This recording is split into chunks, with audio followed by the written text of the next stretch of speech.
वक्फ board, वक्फ board, वक्फ board, वक्फ board. अगर किसी को हिंदुस्तान की सभ्यता को समझना है तो वक्फ को समझना होगा, धर्मार्थ को समझना होगा। और मैं ये कहना चाहता हूँ आपके माध्यम से कि सरकार अपने विश्वविद्यालयों कॉलेजों में धर्मार्थ को डिफाइन करे, पढ़ाए। तो हम पहले हिंदुस्तानी हैं। अमेरिका में अगर जाते हैं तो हम पहले हिंदुस्तानी होते हैं, बाद में हैदराबाद के हैं, बाद में दिल्ली के हैं, बाद में बनारस के हैं। 3 तरह के लोग होते हैं। धर्म मानने वाले होते हैं, धर्म नहीं मानने वाले होते हैं, एक नास्तिक भी होते हैं। तो मैं समझता हूँ कि देश बहुत खूबसूरत है।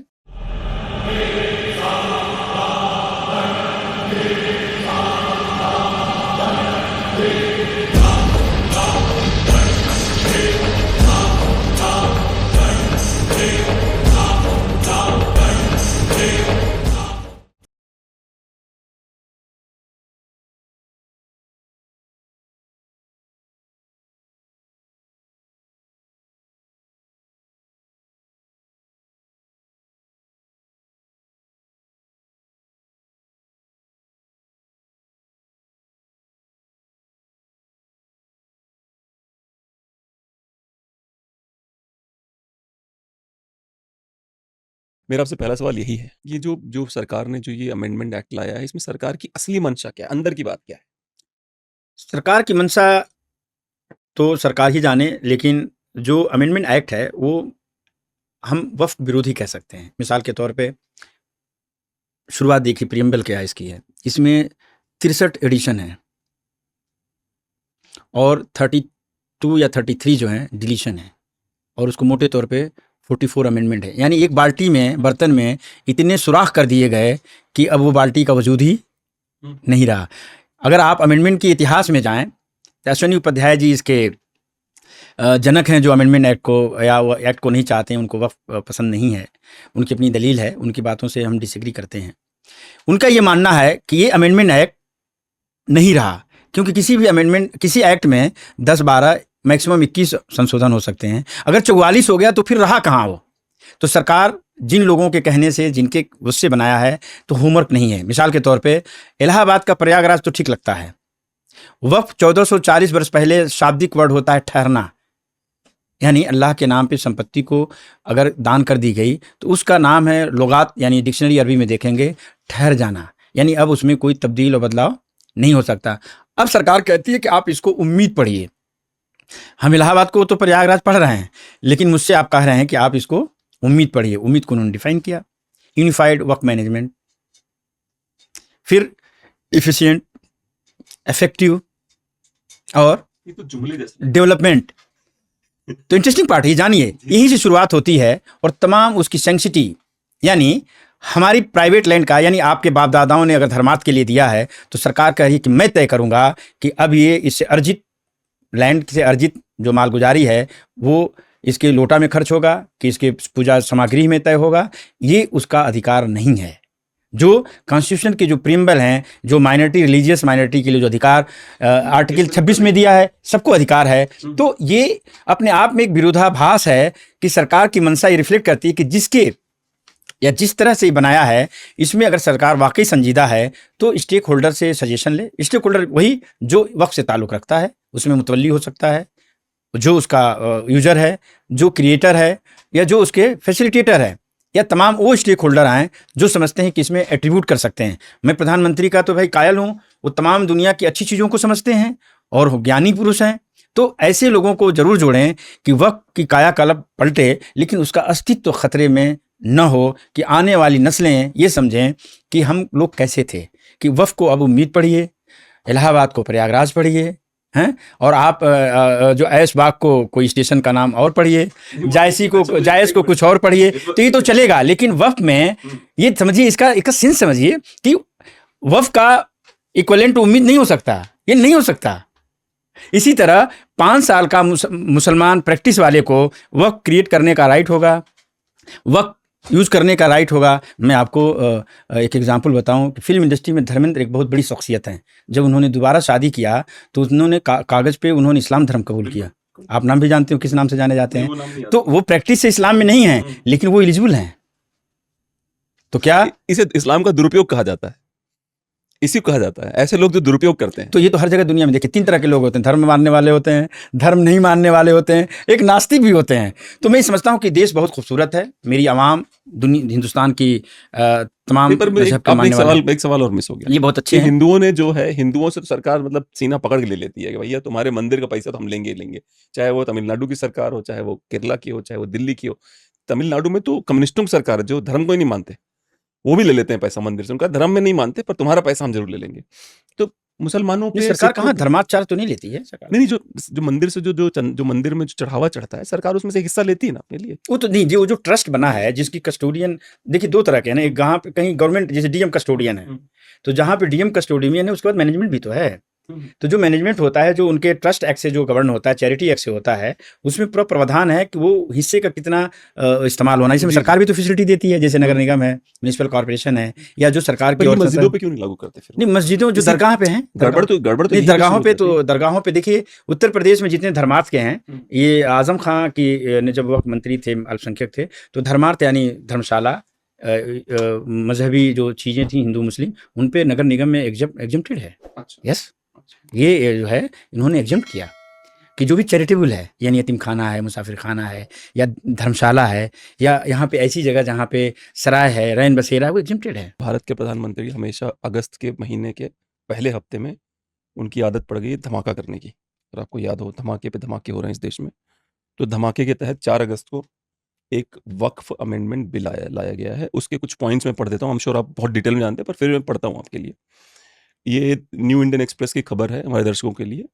The continuous bill proposes a many as 44 amendments to the existing Waqf Board Act, including changing of the names of Parent Act, Unified Waqf Management. उसमें ये कह रहे हैं कि जो वक्फ की जो काउंसिल होगी, सेंट्रल वक्फ काउंसिल, उसमें और धर्म के लोगों को लाया जाए, और बहुत सारे इस तरह छोटे छोटे चेंजेस बताए गए हैं उन्होंने। तो ये जो चेंज है, इसके बारे में एक्चुअली क्या होता है कि वक्फ बोर्ड को लेके, जैसे भारत में मुसलमान डरते हैं हिंदुओं किसी मुद्दे को जो बड़े लेवल पे होती है, वैसे ही आजकल हिंदू भी डर जाता है वक्फ बोर्ड का नाम आते कि पता नहीं बहुत बड़ा कोई दानव है। तो जरा एक बार वक्फ बोर्ड के बारे में बताइए, क्या है वक्फ? सवाल बहुत अच्छा है। आपके दर्शकों के लिए मैं बताना चाहूँगा कि वक्फ एक मुस्लिम यानी प्रैक्टिस से में इस्लाम धर्म के मानने वाले लोगों की प्राइवेट प्रॉपर्टी है, यानी प्राइवेट अफेयर्स है, जिसमें वो अपने संपत्तियों को दान करते हैं, जो समाज के most needed off the society को उसको सर्व करता करे। उसका उद्देश्य ये है कि ये काम रिफाई, उसके भलाई, ज़रूरतमंद और जिस मंशा से जो वक़्फ़ करता है। इसमें 2 लफ्ज़ बहुत इम्पॉर्टेंट है शब्द, वक़्फ़ और वाकिफ़।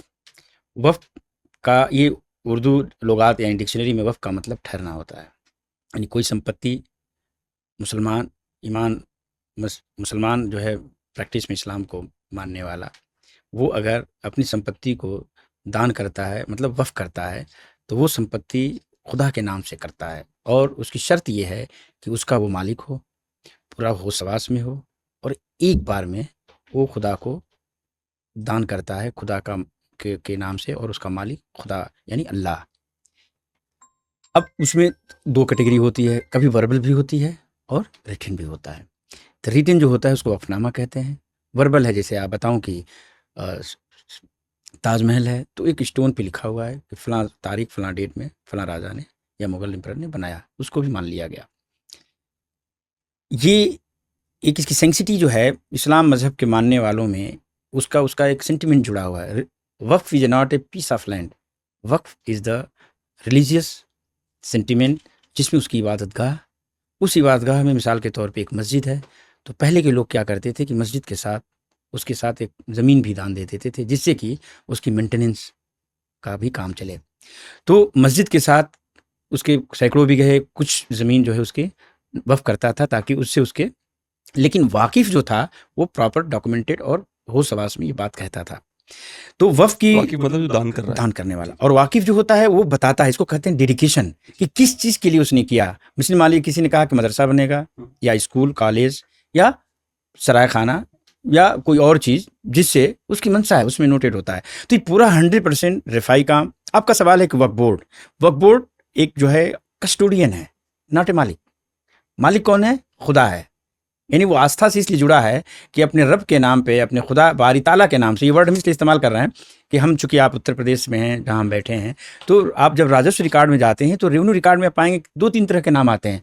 अल्लाह मालिक आता है, owner, who is the owner, तो उसमें ओनर मालिक सुशील सिंह नहीं होगा, अल्लाह, बारी ताला, तो ये सब नाम हैं। वो इसका मतलब ये होता है, कहीं कहीं वक्फ भी होता है। तो ये जो नॉमेनक्लेचर है वो हमारे देश में 2023 में, 1913 में इसकी लीगल सेंसिटी जो है ब्रिटिश गवर्नमेंट ने इसको दिया। फिर 2023 में एक कानून बना वक्फ से संबंधित। फिर उसके बाद आज़ादी के बाद 1954 में, आज़ाद के बाद भारत सरकार यानी गवर्नमेंट ऑफ इंडिया ने एक एक्ट लाई जिसका नाम 1995 वक्फ एक्ट है। फिर उसके बाद और भी आगे बढ़े, 54 में बना, उसका 95 अमेंड हुआ। फिर एक बड़ा अमेंडमेंट जो है 95 है। फिर उसके बाद एक अमेंड नहीं हुआ, एक्ट बना, अमेंड 2013 में हुआ। फिर ये जो 2024 है ये भी एक 1995 का अमेंडमेंट है, ये एक्ट नहीं है, मतलब ये एक कानून तब बनेगा, ये अमेंडमेंट एक्ट है, इसका नाम होगा। अब ये बिल है, जब ये पार्लियामेंट से पास हो जाएगा तो ये वक्फ अमेंडमेंट एक्ट हो जाएगा। जैसे 1995 एक्ट है, 2013 अमेंडमेंट एक्ट है, तो इसमें तरमीम होगा। और इस तरमीम के लिए सरकार ने एक मसौदा तैयार किया और 8 अगस्त 2024 के रोज़, जैसा कि आप ऐतिहासिक दिन की बात कर रहे थे, 8 अगस्त 2023 या उससे पहले इनकी सरकार ने 370 की भी या और भी 5 अगस्त को किया था। हाँ, 5 अगस्त 8 अगस्त में। तो डेफिनेटली सरकार का कोई अपना एक शुभ दिन होता है, मुहूर्त होता है, इसके बारे में तो ही जाने। लेकिन हमें आपको ये जानना है कि वक्फ जो एक उन्वान है ये एक बहुत ही लीगल सेंसिटी इसकी है, मजहबी इसकी मान्यता है। और तमाम देश के हर मज़हब के मानने वालों को, ख़ासतौर से जो माइनॉरिटी इन लिंग्विस्टिक है, रिलीजियस है, उसको आर्टिकल 14, 15, 25, 26, 30 में तमाम उसके अपने मज़हब के मानने वालों के, उनके स्ट्रक्चर, उनके रख रखाव, मेंटेनेंस की तमाम छूट दी है। तो हम जो व्याख्या है हमारी, जो हमारे कॉन्स्टिट्यूशन की ब्यूटी है, उस सबको लेके समावेशी है। हमें इस बात का ध्यान रखना पड़ेगा कि किसी एक अल्पसंख्यक या किसी एक वर्ग के साथ अगर कोई अनजस्ट होता है तो डेफिनेटली दूसरे पर भी फ़र्क पड़ता है।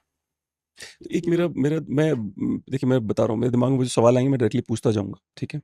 सच्चर कमेटी बनाई गई थी पता करने के लिए कि मुसलमानों की हालत क्या है।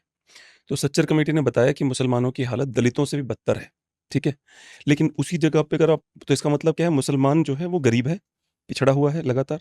लेकिन वक्फ बोर्ड की ज़मीनों के आप एकड़ देखेंगे तो बहुत तेज़ी से ऊपर गया है वो। तो इसका मतलब ये है कि वक्फ बोर्ड में गरीब मुसलमान ने उतना कंट्रीब्यूट नहीं किया है जितना कि कस्टोडियंस ने सरकार से ले लिया है। आप डिसएग्री करेंगे इस बात से? बहुत अच्छा सवाल है। ये एक, जैसे मैंने बताया कि डायनेमिक प्रक्रिया है। मान लीजिए किसी ज़मींदार ने अपने ज़माने में 500 एकड़ दान किया, सिमिलरली वो एक उसकी दूसरे जनरेशन में कुछ और किया। ये एक कंटिन्यूस प्रोसेस है और हर व्यक्ति, वो किसी भी मज़हब का मानने वाला है, अपने आखिरी वक्त में या अपने होश हवास में ऐसा काम ज़रूर करके जाना चाहता है दुनिया से कि हमें उसे पुण्य मिले, सवाब मिले, उसका अज्र मिले, तो वो दान करता है। तो अगर आप देखेंगे कि अगर आप 1950 से पहले, हम मान लेते हैं रफ फिगर कि 500,000 एकड़ रहा होगा या 500 लाख एकड़ रहा होगा, तो 500 लाख एकड़ 70 साल में अगर उसका सफ़रनामा 9 लाख एकड़ हुआ है तो ये अचंभे की बात नहीं है, क्योंकि वो ख़त्म नहीं हो रहा है ना, वो डिलीट नहीं हो रहा है, ये मतलब इजाफा हो रहा है। ऐसा नहीं कि ज़मीन इजाफा यानी स्टेज करने से हो रहा है, क्योंकि उसमें रेगुलर कंट्रीब्यूशन हो रहा है। अभी कोई एक छोटा एग्जांपल दें कि हम मानते हैं कि पूरे हिंदुस्तान में आबादी का 18%, 20% मुसलमान रहता है। 7.5 लाख लगभग गाँव हैं पूरे हिंदुस्तान में। उत्तर प्रदेश में 1 लाख से आसपास रेवेन्यू गाँव हैं। हम फिर 18% पे जाते हैं। एक मुसलमान एक गांव में अगर 5 घर भी है, या आप भी गांव से ताल्लुक़ रखते हैं, तो उसको 2-3 चीज़ की ज़रूरत पड़ती है। एक मस्जिद, एक कब्रिस्तान, या कम से कम उसको एक ईदगाह भी चाहिए, या उसके यहाँ मज़ार पहले से हो। तो उसने कंट्रीब्यूट किया, वो लैंडलेस भी था तब भी उसने ख़रीदा और उसको अपनी प्रायोरिटी, अपनी ज़रूरत के मुताबिक वफ़ किया। तो हम इसको अगर तार्किक तौर पर देखें तो इजाफा डायनेमिक हुआ है, ये डायनेमिक है, ये समझना होगा। और वो किसी की दी हुई जागीर नहीं है, वो उस दंपत्ति या उस ख़ानदान या उस घर के या उस ख़ानदान के लोगों ने अपनी जागीर से वफ़ किया, यानी डोनेट किया, और वो रिकॉर्डेड है। रिकॉर्डेड कहाँ है?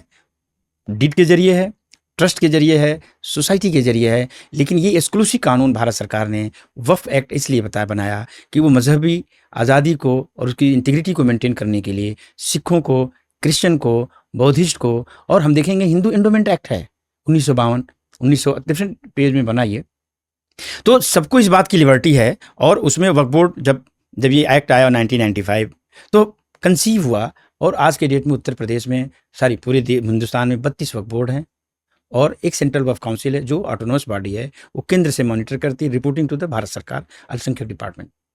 इस तरह से स्टेट वाइज 32 वक्फ बोर्ड काम करता है। और आपको इंटरेस्टिंग बात बताएं, ये सरकार से किसी तरह का अनुदान नहीं लेता है, नहीं लेता है, हाँ, अनुदान नहीं लेता है। तो देखिए कितनी ब्यूटी है इस सिस्टम की। और जो स्टेट वक्फ बोर्ड जो रेवेन्यू कलेक्ट करता है तमाम अपनी संपत्तियों से, कुछ संपत्ति से उत्तर प्रदेश में हम बार बार कह रहे हैं कि वहाँ पे अगर रिकॉर्डेड, मान लीजिए आज एक वामसी पोर्टल वो बताता है कि 2 लाख के आसपास है, जो रिकॉर्ड बताता है, जो पुराना रिकॉर्ड है कि उसमें 10,000 जो है शिया वक्फ प्रॉपर्टी है और 1,12,000 या 15,000 जो है वो सुन्नी है। इन तीनों में देखेंगे दोनों के उसमें कंपोजिशन में, तो शिया और सुन्नी वक्फ बोर्ड की जो कमर्शियल प्रॉपर्टी हैं वो तकरीबन 15, 18, 20,000 के आसपास हैं। उससे जो रेवेन्यू आता है वो अपने वक्फ बोर्ड की एम्प्लॉइयों की तनख्वाह देता है। और वो जो मुतवल्ली, यानी जो मुतवल्ली एक मैनेजमेंट है जो वक्फ के एक्ट के मुताबिक उसको दिए हुए शक्तियों के मुताबिक वो अपॉइंट करता है, 3 साल 5 साल या जैसा उसको है। उसके बाद उसके अपने रेवेन्यू का वक्फ बोर्ड को जो देता है तो उसका 7% देता है मुतवल्ली वक्फ बोर्ड को। वक्फ बोर्ड क्या करता है कि उस अपने आय से 1% देता है सेंट्रल वक्फ काउंसिल को। तो सेंट्रल वक्फ काउंसिल को मान लीजिए केरल है, केरल साल में 1 करोड़ देता है, इसी तरह तमिलनाडु देता है, बहुत सारे स्टेट जो है नहीं देते हैं। तो जो रेवेन्यू शेयर मॉडल सेंट्रल वक्फ काउंसिल को, उसी से उसकी स्थापना चलती है, उसका एस्टेब्लिशमेंट, उसका मैनेजमेंट चलता है। तो कहने का मतलब जो ये सरकार, बहुत सारी सरकारें आई, उसमें कांग्रेस की भी रही, गैर कांग्रेस की भी रही, अब एनडीए की भी 10 साल से है, 12 में इसकी भी चल रही। तो इसमें अमेंडमेंट, हर सरकारों का एक प्रोग्रेटिव पावर होता है, वो वक्त के साथ कुछ तब्दील करना चाहती है। तो ये नई सरकार एक नए मसौदे के साथ आई है जो लोग 10 साल बाद याद आया सरकार को कि वक्फ बोर्ड पुश कर लेते हैं। हाँ, इसमें बड़ा इंटरेस्टिंग सवाल है आपका कि अब जैसे मैं आपको एक थोड़ी सी और तस्वीर साफ करूं कि ये पूरा 100% रेवेन्यू रिकॉर्ड जैसा इसका सारी व्यवस्था है। इसका रिकॉर्ड एक वक्फ बोर्ड में होता है जो एक ड्यू प्रोसेस के जरिए सर्वे कमिश्नर होता है। सर्वे कमिश्नर वो एक एसीएस यानी प्रिंसिपल सेक्रेटरी सीनियर आईएएस अफसर होता है, वो सर्वे कमिश्नर और वक्फ बोर्ड। वक्फ जब सर्वे कमिश्नर प्रॉपर प्रोसीजर से सुशील सिंह के गाँव में अगर कोई वक्फ की प्रॉपर्टी पाई जाती है, तमाम उसके जो कैटेगरी हैं, क्राइटेरिया हैं, उसके बाद पटवारी, तहसीलदार, एसडीएम उसको वेरीफाई करता है। तो उसके बाद इन तमाम अधिकारियों के उस पर हस्ताक्षर होते हैं, फिर गजट होता है।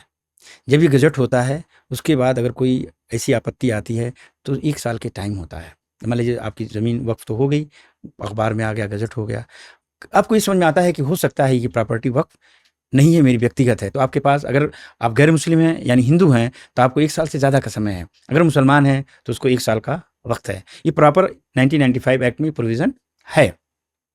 तब जब वक्फ बोर्ड में अपने धारा 37 में रजिस्टर्ड कर लेता है उस गजट को, तो वो वक्फ बोर्ड की प्रॉपर्टी जो है डिक्लेयर्ड होती है, और वो रिकॉर्ड रेवेन्यू में भी है, वो रिकॉर्ड वक्फ बोर्ड में भी है। अब यहाँ समझना होगा कि जब एक ड्यू प्रोसेस से आ रहा है 95 से, और कोई इल्ज़ाम लगाता है कि वक्फ बोर्ड अपनी शक्तियाँ इतनी उसके पास हैं, तो उसमें कोई ना हिंदू है ना मुसलमान है, सरकारी व्यवस्था है, ब्यूरोक्रेट्स है, डीएम उसका डिप्टी सर्वे कमिश्नर होता है, एसडीएम और तहसीलदार उसको एक रेवेन्यू रिकॉर्ड के जरिए सर्वे करके आइडेंटिफाई करता है।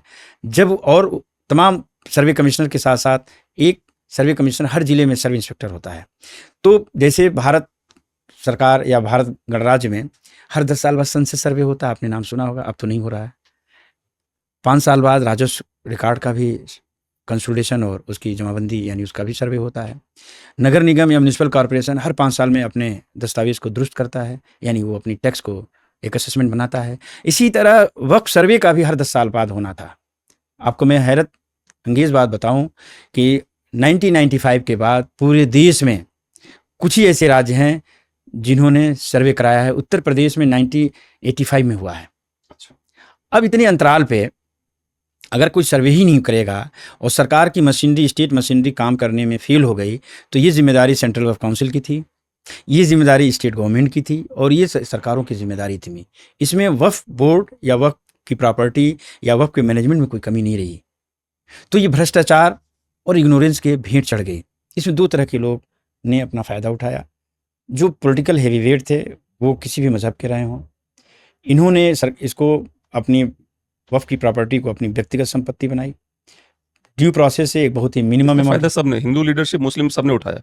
हिंदू लीडरशिप ने इसको कम नुकसान पहुंचाया है, लेकिन जरूर अपने लोगों के साथ उसको मिलकर नुकसान पहुंचाया। बहुत बेबाक बात है। ये ऐसे कि मतलब ये मान लेते हैं इनका नाम, ये मुस्लिम लीडर है और मैं हिंदू लीडर हूँ, हम्म, ये मेरी पार्टी में इनको बोलते हैं काम कर, ये वाली वक्फ की प्रॉपर्टी करते हैं, हम्म। हम दोनों का हो जाएगा जुगाड़, तुरंत तेरे नाम पे लेंगे तो मुसलमान भड़केंगे नहीं। ये समझ रहे हैं ना बात? हाँ बिल्कुल हम दोनों बिल्कुल, होता दोस्त है, हैं। ऐसे केसेज हैं, ऐसे हाँ केसेज हाँ हैं। हाँ। हरदोई में ऐसे केसेज पाए जाते हैं, दिल्ली में भी पाए जाते हैं, ऐसे हैं। लेकिन हम इसमें हिंदू भाई, हिंदू बिरादरी या किसी जात धर्म के लोगों को हम नहीं कहेंगे। मैं ये कहना चाहता हूँ कि सिस्टम के फेल्योरनेस की वजह से जो सरकार आज वो चाहती है कि उसमें हम कुछ बेहतर करें, तो अगर ये कानून बन भी जाएगा तो क्या इस बात की गारंटी है कि उसमें फिर से बेहतरी होगा? क्योंकि मंशा साफ होनी चाहिए। मंशा और विल पावर है तो पहले वाला एक्ट कोई खराब नहीं है। और जो गलत नैरेटिव स्टेब्लिश किया गया है, जो सरकार इसके लिए जिम्मेदार है। आपकी एक लीगल एक्ट यूनियन बनाता है, यूनियन गवर्नमेंट बनाती है। एक आम आदमी, साधारण आदमी उसकी व्याख्यान गलत कर रहा है, उस पर कार्रवाई होनी चाहिए थी, उस पर रोक लगनी चाहिए थी। तो मैं जो मैं सही समझाऊं वो ये आप कह रहे हैं कि अगर किसी गांव में कोई वक्फ लैंड है तो पहले वो वक्फ उसको क्लेम करेगा, फिर जिसका ये वक्त क्लेम नहीं, करे, वक्त नहीं, वो सर्वे डिपार्टमेंट है, सर्वे वो डिपार्टमेंट एग्जिस्ट करता है। सरकारी है, वो बिल्कुल अधिकारियों का होगा। बिल्कुल, जो आप फिर से लेकिन मेरे बताएगा कौन ये वक्फी लैंड है? ये मैं फिर से रिपीट कर रहा जी। हूँ। वक्फ को पहचानने के लिए एक तो वक्फ रिकॉर्ड के जरिए है और एक वक्फ होती रहती हैं, तो उनको पहचानने के लिए वक्फ सर्वे कमिश्नर बनाया गया स्टेट लेवल पे। जैसे गठन हुआ वक्फ बोर्ड का, उसी तरह वक्फ सर्वे कमिश्नर का भी गठन हुआ। तो वक्फ सर्वे कमिश्नर को स्टेट गवर्नमेंट गठन करती है, वक्फ बोर्ड भी स्टेट गवर्नमेंट ही बनाती है। जैसे अभी आपने सुना होगा कि बिहार से झारखंड अलग हुआ था, तो 20 दिन पहले वहाँ पे एक नोटिफिकेशन हुआ कि वक्फ बोर्ड का गठन होता है। तो जब वक्फ बोर्ड का गठन हुआ तो उसके मेंबर और तमाम लोग बनेंगे, जो उसकी वक्फ बोर्ड की कंपोजिशन है। तो उसमें जैसे ही गठन में आया तब उसका वजूद में आ गया, वहाँ पे वक्फ बोर्ड भी होगा और सर्वे कमिश्नर भी होगा। अब सरकार जो बाय नोटिफिकेशन सर्वे कमिश्नर की ड्यूटी बाउंड ये है कि वो 100% वो वक्फ संपत्तियों का लगातार अपने हल्के में, यानी जिले में जो डिप्टी सर्वे कमिश्नर वो जिलाधिकारी है, उसके अंडर में जो है सहायक कमिश्नर होता है जो अल्पसंख्यक अधिकारी होता है। उसके नीचे एक होता है सर्वे इंस्पेक्टर, जिसका काम है वो मतलब सर्वे करना, आइडेंटिफाई करना और उसको राजस्व रिकॉर्ड से मैच कराना। फिर जब उसको लगता है कि ये वक्फ की संपत्ति है तो वो गजट कराता है। गजट की प्रक्रिया जैसे मैंने आपको बताया कि गजट डीएम करता है, और वो गजट होने के बाद जब उसमें सब चीज़ें शुद्ध रूप से आ जाती हैं, फिर वक्फ बोर्ड के रिकॉर्ड में वो दर्ज होता है, तो उसको बोलते हैं धारा 37। जब वो दर्ज हो जाता है तो वक्फ बोर्ड का वो जो गाटा संख्या, खसरा नंबर और वक्फ नंबर भी रिफ्लेक्ट होता है। जैसे मैंने बताया कि रेवेन्यू रिकॉर्ड में वो, और रेवेन्यू रिकॉर्ड का रोल क्या है कि revenue record actually record keeper है ज़मीन का, लैंड का, और वो ज़बरदस्त है। उसको अगर देखेंगे आप, उसकी जो रख रखाव है, तो वो तमाम उसकी जो खतौनी या खसरा या उसकी गिरदावरी है अवेलेबल है। तो उसमें जो नवैयत होती है, रिमार्क होता है, तो जब उसका दर्ज हुआ उसकी डेट भी आती है और वो खतौनी में प्रॉपर दर्ज होता है। तो एक सवाल ये भी है कि वक्फी प्रॉपर्टी आइडेंटिफाई सर्वे में, जैसे मेरा गांव हाइपोथेटिकली, उसमें पता कैसे चलेगा ये वक्फ की लैंड है, और कैसे पता चलेगा किसी ने इसको दिया हुआ है? बहुत अच्छा सवाल है। तो इसे दो तरह से पता चलता है। जब कोई वक्फ करता है तो अपनी प्रॉपर्टी को म्यूटेट कराने जाता है, तो जो तो वो तहसील जाएगा और वो आइन के मुताबिक, राजस्व रिकॉर्ड के रूल मैनुअल के मुताबिक उसको इंटीमेट करना है, वो म्यूटेशन होता है। जब वहाँ पे म्यूटेशन होता है तो वक्फ बोर्ड को भी अप्लाई करता है वो कि फ्रॉम मेरी लैंड इतना बिस्वा या इतना बीघा मैं अल्लाह या बारी ताला के नाम से मैं इसको वक्फ करता हूँ। उसका एक वक्फनामा भी होता है। फिर वो रिकॉर्ड जो है जब वो वेरीफाई करता है एसडीएम इन तहसीलदार, फिर वो डीएम के माध्यम से वो प्रॉपर चैनल से वो जाके दर्ज हो जाता है। तो वो रिकॉर्ड दोनों जगह रिफ्लेक्ट होता है, वक्फ बोर्ड के भी रिकॉर्ड में और राजस्व में। यहाँ पे आपके दर्शकों को मैं बताना चाहूँगा कि जो भ्रांतियाँ फैलाई गई हैं उसमें कहीं मुसलमान हिंदू नहीं शामिल है, वो व्यवस्था की त्रुटियाँ हैं। उस व्यवस्था की त्रुटि को सही करना सरकारों की जिम्मेदारी है, न कि वक्फ बोर्ड के किसी मौलाना या किसी मुतवल्ली का वो काम है। हाँ, जो भ्रष्टाचार है वो हर जगह अपना काम करता है। सरकारों का काम है, गवर्नमेंट का काम है कि उसको मिनिमाइज़ करे, ख़त्म करे और चीज़ों को स्मार्ट और दुरुस्त करें। तो ये रिकॉर्ड की कीपिंग जो है अभी तक वक्फ में या राजस्व में भी नहीं है, आप जानते हैं। लेकिन ये बात सराहनीय है कि सरकार ने कुछ बहुत ही बेहतरीन स्कीम शुरू किया, जिसमें एक डिजिटाइजेशन का था, जिसको तालीमी तरक्कियात प्रोजेक्ट में तमाम वक्फ की संपत्तियों को सच्चर कमेटी की ही रिकमेंडेशन से एक जितने हिंदुस्तान के या मुल्क के जितने वक्फ प्रॉपर्टी थी उनको जियो टैगिंग करके एक वामसिक पोर्टल है, सेंट्रल वक्फ काउंसिल उसकी देखभाल करता है। उसमें उसकी जियो टैगिंग करना, संपत्तियों का कंप्यूटराइजेशन करना वो ऑनलाइन है। लेकिन अभी भी वो सरकार की शाबाशी दी जाए या सरकार के कमियों में उसको शामिल किया जाए, वो सरकार प्रोजेक्ट कंप्लीट नहीं कर सकी। अगर वो डिजिटाइज हो जाता, जियो टैग हो जाता, तो सही संख्याओं की पता चल पाता, लेकिन अभी सही संख्या हमारे वफ़ की प्रॉपर्टी की नहीं है। मैं एक बात और ऐड करना चाहूँगा कि जैसे मैं आपके कैंपस में आया, तो ये इसका एक नाम है, एक प्लॉट होगा, मान लीजिए 86 इस बिल्डिंग का प्लॉट नंबर है। तो जब ये एक टाइटल है आपके ग्रेटर नोएडा में 86 नंबर से जाना जाता होगा। जब इसकी जीआईएस या जियो टैगिंग किया गया तो वहाँ पे एक तरीका अपनाया गया कि इसमें अंदर आके कितने कमरे हैं, बाथरूम टॉयलेट क्या है, कितना एरिया खाली है, उस सबने एट्रीब्यूट उसमें डाला। यानी 85 नंबर की एक प्रॉपर्टी बिकम 27। तो जो ये इजाफा हुआ, इसका दुष्प्रचार ज़्यादा हुआ। मैं एक टेक्निकल आदमी हूँ, यानी प्रॉपर्टी की जीआईएस मैपिंग हुई, जियो टैगिंग हुई, तो संख्या तो 6.5 लाख है, लेकिन उसको हमने 9 लाख के करीब ला के दिखाया, यानी 8 लाख कुछ बताई जाती है वामसी पोर्टल में। वही दुरुस्त आंकड़ा नहीं है, उसमें 40% प्रॉपर्टी ही दुरुस्त है, बकिया 60% में किसी में एरिया नहीं है, किसी की बाउंड्री नहीं है, और किसी का सही उसमें नवैयत और डिटेल नहीं है। कब्जे भी हैं सबके। कब्जा एक अलग इशू है। आप अगर आप देखेंगे तो कब्जे में जो है, कब्जा की फिगर आ रही है। मान लीजिए मैं आपको कहूँ कि पूरे हिंदुस्तान में 33,000 जो है लीगल डिस्प्यूट हैं, या एक फिगर आपने ले लिया, तो 8 लाख समथिंग में जो वफ़ की प्रॉपर्टी हैं, जो उसमें इतनी चीज़ों पे डिस्प्यूट है, वो डिस्प्यूट हैं जो रिकॉर्डेड हैं। ऐसे भी डिस्प्यूट हैं कि जिसके कब्जाधारी तो कब्जा किया है, न उसका कोई मुकदमा चल रहा है और न वो कहीं वक्फ बोर्ड से उसका कोई शिकायत है। जैसे आपके पड़ोस में बैठे हैं, एक कासना कब्रिस्तान है यहाँ पे, 52 बीघे की है, खसरा नंबर 105, वक्फ नंबर 1606। और आप होंडा सिटी आप देखेंगे वहाँ पे, तो उसने भी कब्जा कर रखा है। एक दुर्गा नर्सरी है, उसने 15 बीघे कब्जा कर रखा है। और 22 साल से आप उसने जो दुर्गा नर्सरी चलाता है वो व्यक्ति, कब्रिस्तान की ज़मीन है, तमाम बार शिकायत हुई, जिला अधिकारी या वक्फ बोर्ड ने उस पर कार्रवाई नहीं किया। यानी एक पब्लिक संपत्ति पे उसने 22 साल से अनअथराइज कब्जा रखा शहर में। और उसमें अब मुझे ये भी देखने को मिला, मैं भी जल्दी गया था तो मैंने देखा कि उसमें छोटे छोटे मंदिर बना रखा है वो। तो जब जांच कराई, मंदिर मस्जिद का चक्कर ही बड़ा सिंपल है, बना दो कोई तोड़ेगा नहीं, इसी लोग बनवाते हैं कि बना दो जुगाड़ हो जाएगा। जी हाँ, तो मैं आपको इसमें एक नोट कराना चाह रहा था कि बिल्कुल जिला अधिकारी के बिल्कुल नाक के नीचे, और जब वर्क वेलफेयर फोरम एक ट्रस्ट है, इसमें हमारे बुद्धिजीवी कुछ रिटायर्ड जजेस भी हैं, ब्यूरोक्रेट्स हैं, तो जिला अधिकारी को मई में एक पत्रक दिया गया और उसकी पूरी बात को लिख के दिया गया, और ये भी बताया गया कि वक्फ एक्ट के धारा 52, धारा 54 की अवहेलना है, रेवेन्यू और क्रिमिनल एक्ट के मुताबिक इस व्यक्ति पे कार्रवाई होना चाहिए। अच्छी बात ये रही कि जिलाधिकारी महोदय ने उसकी एक जांच कमेटी बनाई। जांच कमेटी में उसने अपना जांच शुरू किया। जब उसने जांच शुरू किया तो देखा कि खसरा नंबर 105 पे अनाधिकृत कब्जा है, उसमें एक नर्सरी है और एक तरफ मठ बनाया है, 4-5 छोटे छोटे मंदिर बनाया। मौके पर जब उसने अपनी डिमार्केशन करके जब उसको खाली कराया तो दुर्गा नर्सरी बोर्ड आपको मिल रहा था आज के 1 महीना पहले, जब जांच के दौरान पटवारी और लेखपाल के मिली भगत से उसने उसका नाम बदल के दुर्गा मंदिर समिति के नाम से बोर्ड लगाया, उसमें कैला देवी, तमाम देवियों देवताओं का नाम लिख के उसने एक दिन दहाड़े कब्जा किया, जो हीनियस क्राइम में आता है।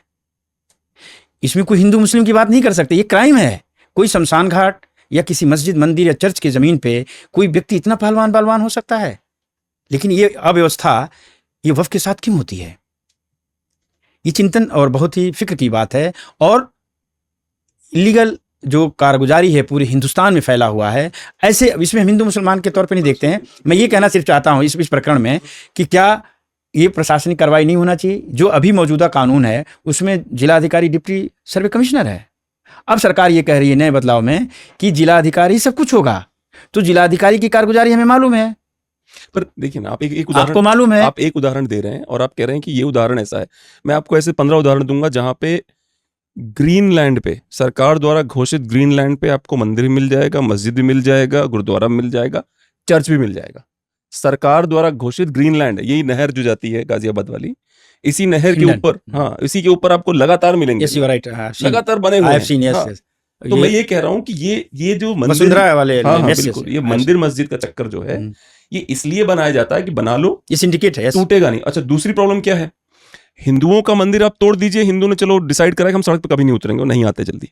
मुसलमान छोटी छोटी बात सड़क उतर जाता है। तो जो डीएम है या जो एसपी है, जब भी वक्फ की लैंड की बात आती है तो वो जैसे ना शीशे पे चलने लग जाता है कि भाई कम्युनिटी भड़क ना जाए कहीं। और ये सच है कि बार बार उसको लगता है भाई इधर नहीं ज्यादा कुछ करना है। इस चक्कर में क्या होता है कि आप जो कह रहे हैं ना वक्फ बोर्ड, बिल्कुल मैं मानने को तैयार हूं कि कहीं कहीं वक्फ बोर्ड की जमीन पर कब्जा हुआ होगा, क्योंकि जहां तक मैंने सुना है कि कुछ बहुत बड़े बड़े लीडर्स हैं जो कि मुस्लिम्स हैं, उन्होंने वक्फ बोर्ड की लंबी लंबी चौड़ी चौड़ी जमीनों को सस्ते सस्ते में लेके अपने पास रखा हुआ है। और आप बताएंगे अच्छे से, क्योंकि शायद एक आप ही का आर्टिकल आप ही ने कोट करा था कि असदुद्दीन ओवैसी साहब जो है वो कोई 3001 करोड़ रुपए की कोई प्रॉपर्टी जिसपे वो सबसे सस्ते में लेके बैठे हुए हैं, तो वो तो बचाएंगे वक्फ बोर्ड। 1000 करोड़ की वक्फ की जमीन पर कब्जा, ये सच है या झूठ? क्या सच में असदुद्दीन ओवैसी के पास वक्फ की 3000 करोड़ रुपए की संपत्ति? लेकिन मुझे आप जैसे लोग चाहिए जो बचाएं वक्फ बोर्ड को, जो जेन्युइनली मुद्दे को रखें। वहां तो फायदा उठा रहे हैं इसलिए बचा रहे हैं उसको, समझ रहे ना आप। अब मैं आपको एक आर्टिकल कोट करता हूं जो टाइम्स ऑफ इंडिया का है। वो ये कहता है, कह रहे हैं कि अच्छा, टाइम्स ऑफ इंडिया आर्टिकल में वक्फ बोर्ड को जोड़ा गया है पार्टीशन से, कि पार्टीशन के समय जो नेहरू जी थे उन्होंने वक्फ बोर्ड को जो मुस्लिम प्रॉपर्टीज यहां से छूट गई थी उनको कहा कि उनको भी अपने अंदर आप ले लीजिए, ठीक है, जबकि ऐसा पाकिस्तान बांग्लादेश में बिल्कुल नहीं हुआ। उसके अलावा 2014 में सरकार जाने से पहले मार्च 2014 में 123 prime properties in Delhi were given to the waqf board, यही 1995 वाला लॉ लेके। उसमें कोई दान नहीं दिया गया था, सरकार ने दिया था, कांग्रेस की सरकार ने। एक और उदाहरण है जिसकी वजह से आप क्लैरिटी देंगे तो ज्यादा अच्छा है, क्योंकि दर्शकों को पता चल जाएगा कि रियल क्या है। अभी तक बहुत सारी क्लैरिटी आ चुकी है। एक जो बहुत बड़ा मुद्दा बार बार उछाला जाता है वो ये है कि recently Tamil Nadu Waqf board has declared 6 villages of Tamil Nadu including a 1500-year-old temple as Waqf property. तो जब ऐसा कोई मंदिर जो इस्लाम के मतलब मोहम्मद जी के आने से पहले कोई वो मंदिर है, वो उसको वक्फ प्रॉपर्टी बना दिया गया, वो कैसे कोई दान कर सकता है उसको? बहुत अच्छा सवाल है। पहला सवाल आपका, मैं जो आपने पूछा इसको मैं ले लेता हूँ। जी जी, 3 हो गए सवाल उसी में। हाँ मैं आपके आखिरी वाले को ले लेता हूँ। तमिलनाडु के जिस गांव का जिक्र और उल्लेख है, अगर ये तथ्यों पे जाएं तो सेंट्रल वक्फ काउंसिल से अगर आप आरटीआई मांगे तो ऐसा कोई जानकारी अवेलेबल नहीं है। अगर हम ये मान भी लेते हैं, तो ये उसी कानून के तहत आया जो सरकार ने बनाया था। जैसा कि मैंने आपको उल्लेख किया, मैं एग्जांपल बहुत अच्छा देता हूँ आपको, थोड़ा धैर्य रखिए, कि अगर 1500 वर्ष पुरानी मंदिर को एक डिप्टी सर्वे कमिश्नर, कौन है, डीएम है, उसकी एक टीम ने सर्वे करके और ये बताया कि ये ज़मीन पे तमाम हिंदू रहने वाले हैं और हिंदू भाइयों की पुरानी मंदिर है और ये वक्फ लैंड है। Very interesting. अभी आ गया, करने वाला कौन था? कोई मुसलमान नहीं था उसमें, ये रिकॉर्ड पे हुआ होगा। मैं आपको एक बहुत ही करीब का एग्जांपल देता हूँ। ताजमहल जब ये बनी तो उसकी एक वक्फनामा भी है। उसमें क्या है कि उसके आस पास में 12 रेवेन्यू विलेजेस हैं। कितने हैं? उस रेवेन्यू विलेजेस को इस मकबरे से जो आमदनी होगा, उस विलेज को, हिंदू मुस्लिम की बात नहीं किया, दोज वर विलेजर्स, वो उनको ये फायदा, वो उनको ये रकम जाएगी। इंटरेस्टिंग बात है, जब ये एएसआई ने क्लेम किया किसी के पिटीशन पे कि ये वक्फ है या राष्ट्र की धरोहर है, अभी ये मामला सुप्रीम कोर्ट में है। मैंने इसलिए बताया कि तमाम देश में ऐसे भी वक्फ हैं या हिंदू इंडोमेंट हैं जहाँ पे दोनों तरह की कम्युनिटी रहती है।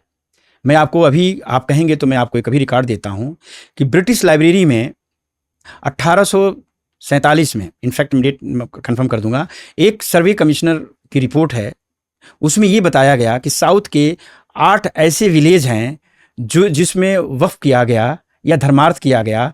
तो उस गांव में जो भी रहने वाला था, उस गांव में मंदिर भी उस पे थी, मस्जिद भी थी, क्योंकि उस पे राजाओं का, हिंदू राजा या मुस्लिम राजाओं ने ऐसा धर्मार्थ किया था, जैसा मैंने एग्जाम्पल बताया। तो अगर इसी तरह की बात उस गांव में, तमिलनाडु के उस गांव में रहने वाला जमींदार कोई मुसलमान होगा या हिंदू रहा होगा, वो धर्मार्थ के लिए दिया जा सकता है। अभी 2013 में ये व्यवस्था है एक्ट में कि कोई हिंदू भी वक्फ कर सकता है। अभी जो अमेंडमेंट एक्ट आया है इसमें इस प्रोविजन को बंद कर दिया।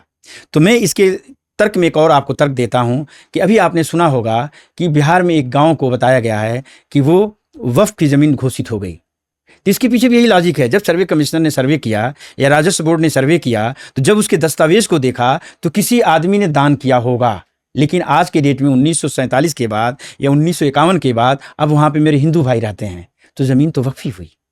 यहाँ पास में नूह में एक जगह है जिस पे एक पूरी आबादी वक्फ के लैंड पे हमारे हिंदू भाई रहते हैं और पूरी आबादी 20,000 की है। वो पिछले 8 साल से अब टैक्स नहीं दे रही है, वो वक्फ बोर्ड को टैक्स भी देती थी। औरंगाबाद में एक कस्बा, वो भी इसी 8 लाख 9.5 लाख का हिस्सा है, सब उसी का हिस्सा औरंगाबाद में एक अलल औलाद वक्फ है जिसमें एक पूरा शहर बसा हुआ है। अभी वक्फ बोर्ड ने हाल ही में 2 साल बाद सुप्रीम हाईकोर्ट ने आदेश दिया कि ये ज़मीन वक्फ है। तो वो जो वक्फ का मुतवल्ली होता है, अलल औलाद है, जिस फैमिली से आता है, उसको वो लोग लगान देते हैं। ऐसे बहुत सारे हिंदू राजाओं ने जमीन को धर्मार्थ किया के लिए जैसे दिया, अलीगढ़ मुस्लिम यूनिवर्सिटी को राजा महेंद्र प्रताप सिंह ने जमीन दी। एग्जाम्पल है। जी जी और ये हमारी गंगा जमुनी जो तहजीब है देश की, आप इनको अगर ज़्यादा उधेड़ेंगे तो उसकी तह में ये देखेंगे कि वो इंसान थे और महान थे, ग्रेट थे, और देश में मानवता और मनुष्यता को परम उसको जगह दी गई, और वो लोग महान थे, रियली ग्रेट पर थे। अलीगढ़ यूनिवर्सिटी कहाँ राजा महेंद्र प्रताप सिंह को उतना प्रेज करती है, इतना होना देखिए, चाहिए। आज आपको हम बताएं कि राजा महेंद्र सिंह के जो परिवार के लोगों ने प्रस्ताव रखा, या तो जमीन का पैसा दीजिए, यूनिवर्सिटी भी पैसा देने को तैयार थी, लेकिन यूनिवर्सिटी ने ये बेहतर समझा कि पर इस यूनिवर्सिटी सिटी हाई स्कूल है, इसका नाम महेंद्र प्रताप सिंह रहेगा, और परिवार ने पैसा नहीं लिया और उसी नाम से जाना जाता है। जिस यूनिवर्सिटी में एक कॉलेज है, सिटी स्कूल है, हाई स्कूल है, वो राजा साहब ने डोनेट किया था, तो 100 साल पूरा हो गया, तो उसमें शर्तों में था कि या तो यूनिवर्सिटी को वापस करना था, तो यूनिवर्सिटी ने उनको प्रस्ताव दिया, तो उनके परिवार का ये प्रस्ताव था कि हमारे पूर्वज के नाम से ही इसको रखा जाए, तो उस यूनिवर्सिटी ने शर्त मान लिया। आज वो महेंद्र प्रताप सिंह के नाम से सिटी हाई स्कूल नहीं रहा, यूनिवर्सिटी का ही हिस्सा है। तो तमाम चीज़ों को देखेंगे। देखिए, जब आप किसी चीज़ों को समझना चाहेंगे, जैसे आप समझना चाहते हैं, तो ये तारीखी पृष्ठभूमि है। वक्त 1400 वर्ष पुराना एक क्रिएट किया हुआ वेलफेयर, पाक और बहुत ही साफ शफाक संपत्ति है, जिसका ताल्लुक उसके खुदा से, उसके रब से है, और उसने ये छोड़ के गया कि आने वाली नस्लें उससे फ़ायदा उठाएंगी। जैसे कुआं गांव में खुदवाया जाता था, हैंडपाइप लगवाती है सरकार, पहले बड़े लोग लगाते थे, तो क्या होता था, ये धर्मार्थ काम माना जाता है। नहीं, पर मेरी प्रॉब्लम वहाँ नहीं, लोगों ने कंटेमिनेट करा ना। इंटेंट तो बहुत अच्छे होते हैं हर चीज के, पर लोग अपने व्यक्तिगत फायदे के लिए चीजों के इंटेंट को कंटेमिनेट करते हैं। करेक्ट, ये समाज का ये हमेशा कंटेमिनेट, और उसी चक्कर में क्या है, कमियां आई है। हाँ, अब इस बात को समझिए। मेरे पास क्या होता है, मेरे पास जो, मैं आपसे इसलिए सवाल पूछ रहा हूँ, पहली चीज बहुत अच्छी नॉलेज है आपको, दूसरा ये है कि जो हिंदू यंग लड़कों के मन का डर है, जिससे वो मुसलमानों से और एलिनिएट हो रहे हैं, दूरी बढ़ रही है कि यार ये वक्फ बोर्ड कहीं हमारी जमीन ले ले, जबकि मतलब नहीं उनका वक्फ बोर्ड से उनकी जमीन का, और उनके मन में आता है, जैसे ये जो एक्ट है आपका 1995, आई एम श्योर आप उस पर प्रकाश डालेंगे, ये 1995 में एक तो ये हुआ था कि 1992 में मस्जिद तोड़ी गई थी, या विवादित ढांचा तोड़ा गया, ठीक है। तो जब विवादित ढांचा गिर गया तो कांग्रेस सरकार के ऊपर प्रेशर पड़ा, जैसे कांग्रेस सरकार जी पहले से चालू है उनका कि शाहबानो करेंगे तो रामायण बनवा देंगे, कि रामायण लगाओ सबको, 9 वर्ष रामायण दिखाओ। तो इसमें क्या हुआ कि जब ये जो विवादित ढांचा अयोध्या गिर गया, तो इन्होंने बोला कि अब इनको भी खुश करना है भाई, तो फटाफट एक वक्फ एक्ट बना दिया गया। अब वक्फ एक्ट बनाया नहीं गया, हाँ, मतलब था उसको और सुदृढ़ बनाया गया, सुदृढ़ बनाया गया। सेक्शन 3 है, ये मैं पढ़ देता हूं आपको। Section 3 of the Waqf Act 1995 states that the Waqf, even if they think that the land belongs to a Muslim, then it is the property of the Waqf. It should be noted here that just the thinking of Waqf is enough. Waqf board does not need any proof of this. If Waqf accepts that your property is not yours but Waqf board's, then you cannot even go to the court. ये सबसे बड़ा सवाल है मेरा। You can approach the Waqf Tribunal Court. अब Waqf Tribunal Court में तो वही वाली बात है जो मैं आपसे शुरू में कह रहा था ऑफ द रिकॉर्ड, कि गब्बर के ताप से आपको गब्बर ही बचा सकता है, कि भाई मैं ही बोल रहा हूं कि ये गमला मेरा है और आप मेरे पास ही आ सकते हैं अपना फरियाद लेके, कहीं और नहीं जा सकते। ये तो ड्रैकोनियन लॉ है, मतलब कैसे समझा? ये सवाल आपका अच्छा है, मैं इसमें आपको रोशनी डालना चाहूँगा। जो 3 सेक्शन की बात कर रहे हैं, उसमें एक सेक्शन आर भी है, 3R भी है, इसी तरह तमाम, उसको सरकार ने उसको ओमिट कर दिया है। समझने की कोशिश करिए, वक्फ बोर्ड को ये अधिकार या सर्वे कमिश्नर को ये अधिकार है कि अगर वो, जैसे मैंने बताया शुरू में कि ओरल मैं सैया पे हूँ और मेरे दिल में ये बात आई कि मैं वक्फ कर दूं अपनी संपत्ति, आपकी होनी चाहिए ना वो। मैं अपनी की बात आपकी होनी चाहिए, अभी अपनी बात हो रही है। चलो मेरे गांव में पड़ोस को बोला नहीं हो सकता, तुम्हारी जमीन नहीं हो सकता। तो ओरल हुआ, और उस पे इसका तात्पर्य ये है कि जब वक्फ बोर्ड सर्वे क्या करता है, वक्फ बोर्ड 2 तरह से सर्वे करता है, थ्रू डीएम यानी डिप्टी सर्वे कमिश्नर, और जो वक्फ बाय यूजर एक अल्फाज है जिसकी आप बात कर रहे हैं। वक्फ बाय यूजर वो होता है जब वो इस्तेमाल में हो। जैसे आप कदीम गांव में रहते हैं, आबादी में, तो बहुत तारीखी मस्जिद मंदिर होती है, मंदिर भी होती है, मस्जिद भी होती है, लेकिन वो रिकॉर्ड में नहीं होती है, राजस्व रिकॉर्ड में भी नहीं होती है और वक्फ बोर्ड में भी नहीं होती है, लेकिन प्रैक्टिकल वे में उस पर इबादत की जाती है, नमाज पढ़ी जा रही होगी, या कब्रिस्तान हो तो उसमें दफनाए जा रहे होंगे। तो वक्फ बोर्ड ये देखता है कि क्या मौके पर वो इस्तेमाल में है, क्या इस्तेमाल में होने के बाद वो उसकी पूरी प्रोसेस को पूरा करता है, ड्यू प्रोसेस को, उसके डॉक्यूमेंट लेता है, शनाख्त लेता है, उसके बाद इंदराज करता है, और उसके बाद किसी को आपत्ति होती है तो वो ट्रिब्यूनल में जाता है। अब आप केवल मुसलमान होते हैं? मैं फिर जी ना, ये हाँ करेक्ट कर रहा हूँ। ट्रिब्यूनल में स्टेट गवर्नमेंट के अपॉइंट हुए रिटायर्ड जज या एडीजे रैंक के या डिस्ट्रिक्ट जज रैंक के, उत्तर प्रदेश में 3 हैं, जिसमें ये सब गैर मुस्लिम हैं, यानी हमारे गैर मुस्लिम भाई हैं। एक आप देखेंगे पूरे हिंदुस्तान में ट्रिब्यूनल में 1-2 जगह जो होंगे मुस्लिम जज होते हैं जो ट्रिब्यूनल में होते हैं। जी ये तो इंटरेस्टिंग बोल रहे हैं मुझे। अभी तक मार्केट में ये चल रहा है कि जो ट्रिब्यूनल होगा उसमें मौलाना बैठते हैं। नहीं, ये बिल्कुल आप ये ऑफ द रिकॉर्ड नहीं, बिल्कुल रिकॉर्डेड है। आप पूरे 32 वक्फ बोर्ड में, मेरी जहाँ तक जानकारी है, बिहार में या 1-2 और स्टेट होंगे जहाँ पे मुस्लिम उसका जो रैंक होता है एडीजी रैंक का होता है वो, और वो उसको स्टेट गवर्नमेंट करती है, वो हाई कोर्ट उसको अपॉइंट करता है, और ये प्रक्रिया बहुत सुदृढ़ है ये, और उसमें मुसलमान हिंदू की बात नहीं है, वो कोई भी सक्षम अधिकारी हो सकता है। अब सरकार ये प्रपोज कर रही है कि एक एडिशनल जज रैंक का होगा और एक ज्वाइंट सेक्रेटरी रैंक का होगा, यानी वो एग्जीक्यूटिव ऑफिसर होगा जिसकी ताकत कम हो गई। देखिए हमारे मुल्क में जो प्रोविजन है, जैसे लैंड का टाइटल कौन डिसाइड करेगा, जैसे मैंने वक्त किया, दर्ज हो गया, आपने शिकायत की तो ये बात जाएगी जुडिशियल प्रोसेस में। जिला अधिकारी को लैंड के टाइटल को डिसाइड करने का अधिकार नहीं। हाल ही में 1 हफ्ता पहले बिहार के किसी एक लैंड टाइटल के डिसाइड करने में डीएम ने तय किया, हाई कोर्ट ने कहा कि आपको टाइटल डिसाइड करने का राइट नहीं है, ये जुडिशियल प्रोसेस है। और रही बात ट्रिब्यूनल, हिंदुस्तान में तमाम मुल्क डिपार्टमेंट के मोर देन 36-37 ट्रिब्यूनल हैं, और ट्रिब्यूनल इसीलिए होता है कि वो क्विक डिस्पोजल करे। अगर कहीं एनजीटी है एग्जैक्टली क्विक डिस्पोजल के लिए ट्रिब्यूनल, जैसे आप देखेंगे हेल्थ में भी है, पेंशन में भी है, तमाम सर्विसेज में दिया गया है, और वो इसीलिए दिया जाता है कि ये चीज़ें फ़ौरन मेरिट पे डिसाइड हो, वरना सिविल में तो आप देख रहे हैं क्या हाल है।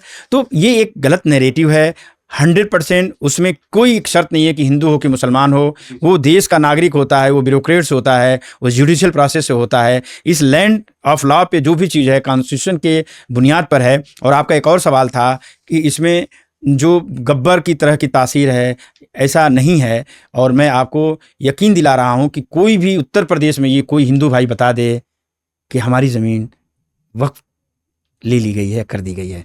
मैं इसमें एक प्रकरण और आपको उल्लेख करूंगा अगर मुझे इजाज़त दें। एक शहर है पीलीभीत, उससे सटा हुआ एक गांव फुलेरिया है। बहुत इंटरेस्टिंग चीज़ है कि जिलाधिकारियों का पूरे हिंदुस्तान में क्या क्या तारीख रही। एक आप तमिलनाडु का जिक्र किया, इंदिराज करने वाला जिलाधिकारी। एक उत्तर प्रदेश में बाबरी मस्जिद में मूर्ति रख के पूजा कराना, खाली कराने वाला डीएम ही था, जो देश अभी तक उस से उभर नहीं पाया, वो जिला का अधिकारी था। पीलीभीत का मैं आपको इंटरेस्टिंग बात बताऊं, 1890 में एक जमींदार दंपत्ति ने अपनी पूरी गांव की जमीन को 423 एकड़ जमीन वक्फ करता है। मुस्लिम जमींदार, हिंदू जमींदार, मुस्लिम जमींदार। और वो परिवार जो है वक्फ करता है, और वक्फ बाई डीड यानी रिटन है, यानी वक्फ बाई डीड रिटन है। और वो पार्टीशन और आज़ादी के बाद 1951 में एक कानून आता है, चूँकि आप जमींदार घराने से हैं, आप इन चीज़ों को समझते हैं। उन जमींदारी एवोल्यूशन एक्ट आया, बिल्कुल विनोबा भावे। उस एक्ट में उस जमींदार की ज़मीन को जबरन कह सकते हैं, या उस कानून के आड़ में उसका भी चेयरमैन जिलाधिकारी और डिस्ट्रिक्ट जज होता था। कमेटी थी, हमारी भी 100 एकड़ गई है जी, उसमें ले ली गई। लेकिन उसी कानून में एक प्रोविजन था कि 1947 से पहले धर्मार्थ यानी वक्फ, बागात और तालाब को छोड़ के, लेकिन उस दंपत्ति की वक्फ की संपत्ति को सरकार ने 10,500 रुपये में बॉन्ड पे उसने एक्वायर कर लिया। और जो पाकिस्तान से रिफ्यूजी आए थे उनको पट्टा कर दिया, किसी को 5 एकड़, किसी को 20 एकड़, जैसा था उसने सरकार ने कर दिया। लेकिन वो फसली जो था 1951 था या 1351 था, फसली रिकॉर्ड से देखा गया, पाया गया कि फसली रिकॉर्ड में वो खुद कास्ट और वक्फ लिखा हुआ आया उस परिवार से। और जो दंपत्ति की ज़मीन थी वो मज़ार पे बैठ गया, क्योंकि वो जमींदार नहीं रहा। उसका पट्टा किसको दे दिया गया? जो हमारे बाहर से जो आए थे, उनको सरकार का कमिटमेंट था, तो उसने दिया धर्मार्थ, और फिर उसकी सारी जमीनें चली गई उस चक्कर में, और वो दे दिया अधिग्रहण। अब एक आगे बढ़िए, उसके परिवार से एक बच्चा पढ़ लिख के आता है और 2011 में अपने रेवेन्यू रिकॉर्ड को ले जाता है, अपने वक्फ डीड को ले जाता है, और वो कलेक्ट्रेट में पेश करता है। तथ्यों के मुताबिक उसको फिर इंदराज कर लिया जाता है। इंदराज मतलब क्या होता है? दर्ज कर लिया गया। दर्ज, जी। इसमें रेवेन्यू रिकॉर्ड में ये एसडीएम तहसीलदार को पावर है। उसके बाद वो वक्फ बोर्ड में भी दर्ज हो जाता है। अब जब सरकार या परिस्थिति बदली उस गांव वालों की, उस गांव के लोग पावरफुल हैं, क्योंकि फार्म हाउस है, बड़े जमींदार हैं, वो इन्फ्लुएंशियल लोग हैं, तो उस आदेश को 2011 को 2017 में निरस्त करा दिया जाता है, डीएम के आदेश को, कमिश्नरी बरेली से।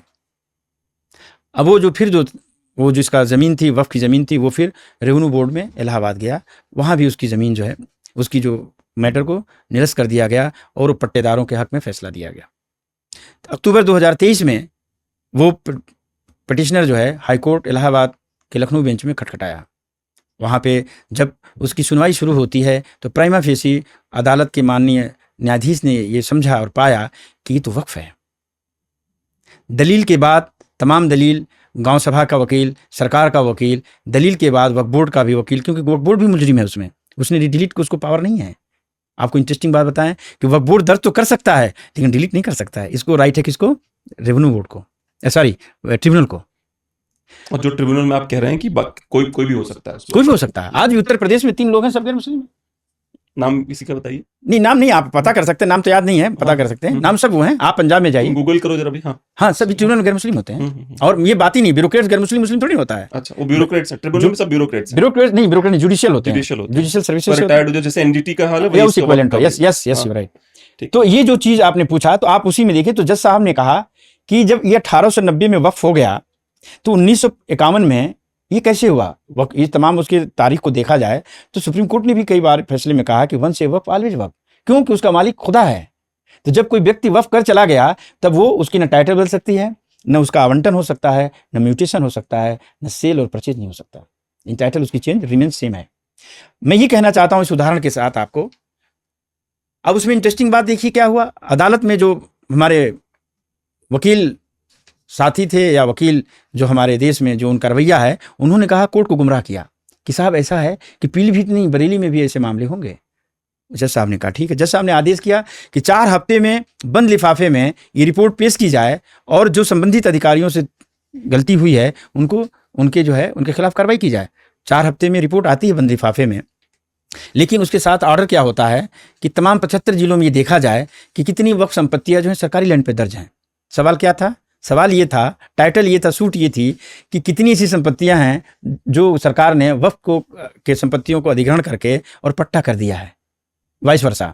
कहने का तात्पर्य यह है कि जिस जिलाधिकारी को अब सरकार इतना महत्व दे रही है तो इसके माजी या पास्ट को देखेंगे तो ये वो कारनामे कर चुकी है जिससे देश नुकसान में है, समाज खतरे में है, और ये इतना कॉम्पिटेंसी नहीं हो सकती क्योंकि लैंड एक ऐसा सब्जेक्ट है, वो स्टेट है, और वक्फ एक ऐसा स्टेट है जो सेंटर का है। आप देखेंगे कि तमाम जगह आपको मिलेगा, बताया जाता है कि सेना और रेल के बाद वक्फ की संपत्ति का नंबर आता है। तो अगर सेना की संपत्ति का कभी आपने नाम सुना है कि वो राज्यों का अधिकार है?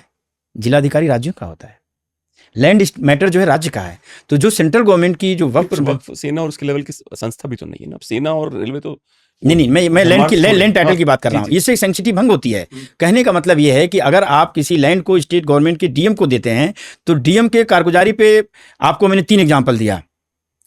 एक एग्जांपल वो बताइए जहां वक्फ ने सरकारी जमीन पर कब्जा किया, अगर आपको पता हो ईमानदारी से। आप दूर नहीं जाइए, फिल्म सिटी या 18 सेक्टर है, इस पे जितने फ्लाईओवर बने हैं, जीआईपी बना है, ये सब वक्फ लैंड पर है। ये तो आपके प्रिय नेताजी ने बनाए। नहीं, प्रिय हमारे नेता कोई प्रिय नहीं। आपका हमारा प्रिय नेता नहीं हो सकता ना। ये तो समाजवादी पार्टी के टाइम में हुआ है सारा। मैं फिर से बात कर रहे हैं कि नेता प्रिय नहीं है, वो उसके गोल प्रिय होते हैं। और ये आपका सवाल बहुत सुंदर था, इसलिए मैंने जवाब दिया कि आप जहां बैठे हैं ये वक्फ की वो जितनी देखते हैं ना, अभी भी दोनों तरफ कब्रें हैं। आप जब डीएनडी से राइट साइड में देखेंगे टीवीसी मज़ार है। अच्छा, मेरा ये कहना है कि ऐसी संपत्तियां जो सरकार सच्चर कमेटी का ख्वाब दिखा के उसको विकास और विकसित नौजवानों को पैसे और कहती है कि बेटियां और समाज को हम फायदा पहुंचा सकते हैं। हम जब शुरू में सुना था सरकार ने 15 लाख की भी बात कही थी। ये वही बात है कि आप ये बताइए कि जहां पूरी वक्फ लैंड पे 40% कब्रें हैं, मस्जिदें हैं, तो ये इसका कोई कमर्शियल वैल्यू क्या? आपकी ऑफिस है एक सॉरी टू इंटरप्ट यू, लेकिन एक जैसे 1890 पे गए आपके 1890 में वक्फ को दे दी गई थी पीलीभीत वाली प्रॉपर्टी जिसका आप जिक्र कर रहे थे। बहुत सारे ऐसे जो उग्र हिंदू इस तरफ होंगे वो बोलेंगे भैया तुम बाहर से आए हो, जमीन तो हमारी थी, है ना। आपको ऐसी उदाहरण, भाई जब बात आती है तर्क और कुतर्क की तो कितना गहरा जाएगा किसी को पता ही नहीं है कि कहाँ तक चला जाएगा। हो सकती है जब आप बात करेंगे। देखिए दुनिया के सबसे बेहतरीन जो खूबसूरत जो लैंड रिकॉर्ड का कीप है वो हिंदुस्तान है। मैं लैंड रिफॉर्म में भी काम किया हूँ। मेरे जानकारी के मुताबिक the beauty of this country is introduce by the Akbar सलामत जो थे हमारे बादशाह अकबर सलामत के पीरियड में एक राजा टोडरमल थे। राजा टोडरमल ने, पर मैं आपको रोक देता हूँ, सॉरी, शेरशाह सूरी के सारे प्लान्स थे, वो बेचारे जल्दी मर गए, तो फिर टोडरमल का पूरा जो ये नौरत्न थे वो शेरशाह सूरी से उठा के अकबर ने Correct, as it is जैसे ले कोई लिया। हाँ जी, हाँ बिल्कुल सही आपकी जी, बात है। बिल्कुल। शेरशाह सूरी की रोड की रिफॉर्म, करेंसी, बाजार हाँ, बिल्कुल वो सब लाजवाब उन्होंने है। हाँ, हाँ, बिल्कुल। लेकिन टोडरमल ने इसकी सही शक्ल दी। तो आप देखेंगे कि नॉर्थ और साउथ में लैंड रिकॉर्ड की जो कीपिंग है बहुत ब्यूटीफुल मैनेज्ड है। तो मैं इस संस्था के बारे में जो मेरी जानकारी है कि अगर आपके पास नक्शा नहीं है तो ये क्रिएट किया जा सकता है, मतलब ये ज्योमेट्रिक भी होती है इसकी। तो रख रखाव में प्रॉब्लम नहीं है, मैनेजमेंट में प्रॉब्लम है। आज मैं आप हमारा मुल्क इतना तरक्की कर गया है कि आप ऑनलाइन खसरा खतौनी देख सकते हैं, और ये एक टेक्नोलॉजी का इनोवेशन है। और मैं ये समझता हूँ कि सिस्टम में कोई प्रॉब्लम नहीं है, विल पावर की ज़रूरत है।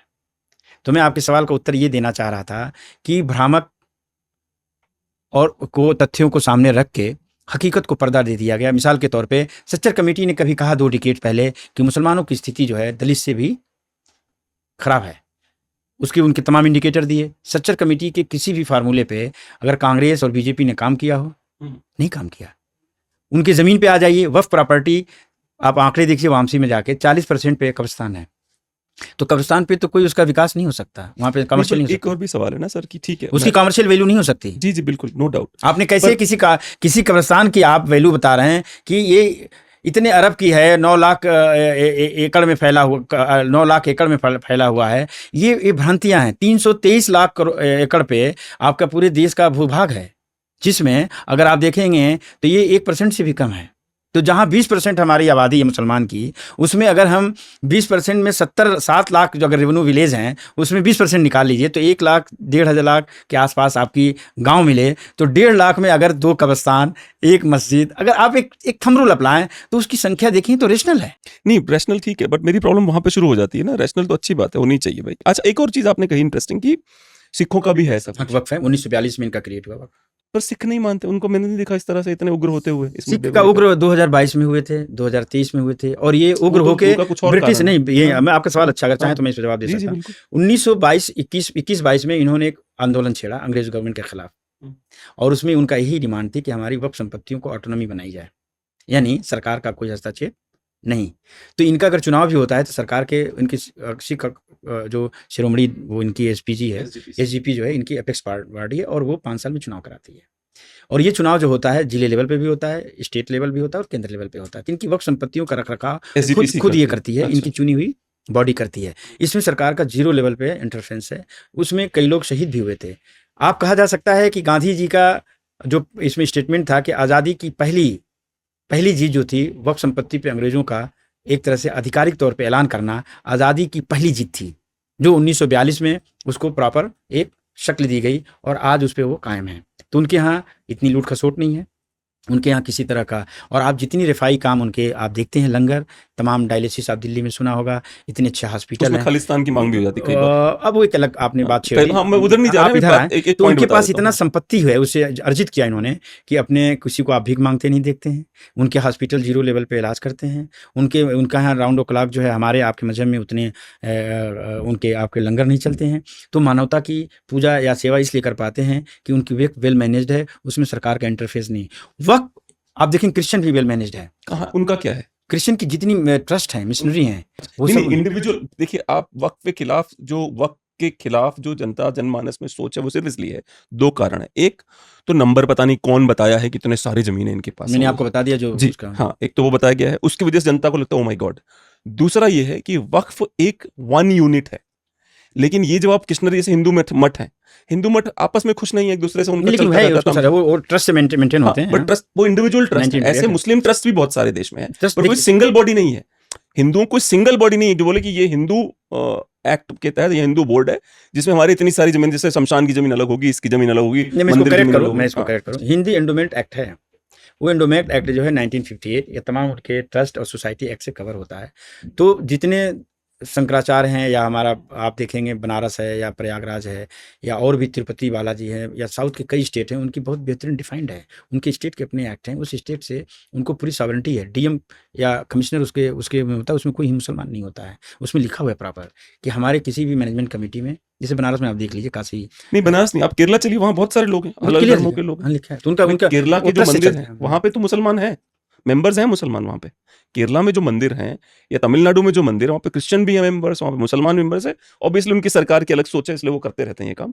उत्तर प्रदेश में नहीं होगा, अब क्यों नहीं नहीं होगी जो पता आप, मैं इसको क्रेडिट कर दूं, कहीं भी जो इनकी ट्रस्ट हैं जो मैनेज होता है, मैं आपको रिकॉर्ड दे सकता हूँ, ये यहाँ पर गवर्न होता है हिंदू ही एक्ट के मुताबिक, उसमें कोई मुसलमान नहीं हो सकता, क्रिश्चियन नहीं हो कितनी सकता। प्रॉपर्टी होगी उनके पास ऐसे? बात प्रॉपर्टी की नहीं है, आपने सवाल बहुत एक्सक्लूसिव आपका है जी। कि कोई भी मठ या हिंदू एंडोमेंट पे हम्म। गैर मजहब के लोग नहीं होते हैं, या क्रिश्चियन में भी गैर मजहब के लोग नहीं होते हैं, सिखों में भी नहीं होते हैं। ये बहुत अच्छी बात है। आप बनारस में देखेंगे साफ लिखा हुआ है, जो वहाँ की हिंदू गवर्निंग बॉडी है जो अपने उसको देखती है तमाम उसके मजहबी चीज़ों का है, उसमें साफ लिखा है कि अगर कोई डीएम या कमिश्नर हिंदू नहीं अगर मुसलमान है तो उसका एडिशनल जो डायरेक्ट कलेक्टर होता है पदेन उसको जो है स्थापित किया जाता है। और ये अच्छी बात है भाई, सबको अपने मजहब की आज़ादी है। ये क्या बात हुई कि आपके घर में मैं झांकूं, आप मेरे घर में झांकें? नहीं, यही तो समस्या है। मैं यही ये तो समस्या बार-बार तो कह क्रिएट रहा किया हूँ। जा रहा है ना। ये मैं बार-बार यही कहता हूँ कि भाई जो मुसलमान है उसको अपना जीवन जीने का अधिकार है, वो अपना जीवन अपने तरीके से जीना चाहिए उसको, बस उसे हिंदुओं को नहीं बताना चाहिए वो कैसे जिए।